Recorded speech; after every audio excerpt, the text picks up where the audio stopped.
આજ રોજ ગોધરામાં આવેલ બાળ અદાલતના પ્રમુખ શ્રી કે.એસ. મોદી સાહેબની કોર્ટમાં તેમને સાથેના સભ્ય શ્રી દાણીજી અને ત્યારબાદ શ્રી આહિરભાઈ અને સરકારી વકીલ તરીકે શ્રી મનીષાબેન પટેલ હતા, ડિફેન્સ લોયર શ્રી ચરખા સાહેબ હતા.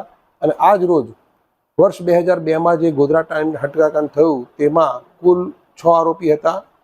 તેમાં કાસબા તરીકે એક કાસબા ચાલુ ટ્રાયલ દરમિયાન ગુજરી ગયા છે અને બીજા 2 ને આજે નિર્દોષ ઠરાવી છોડી મૂકવામાં આવેલા છે. અને ત્યારબાદ કુલ 3 કાસબા એટલે કે કાયદામાં સંઘર્ષમાં આવેલ બાળકને આજે 3 વર્ષની સજા અને 10,000 રૂપિયા દંડ કરવામાં આવેલો છે.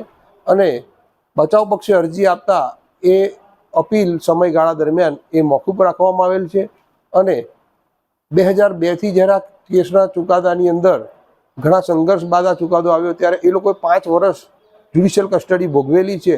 એટલે બચાવ પક્ષ પણ અત્યારે આ જજમેન્ટ મળ્યા પછી એનો અભ્યાસ કરીશું અને અભ્યાસ કર્યા પછી જો યોગ્ય લાગશે તો અપીલ કરવામાં આવશે.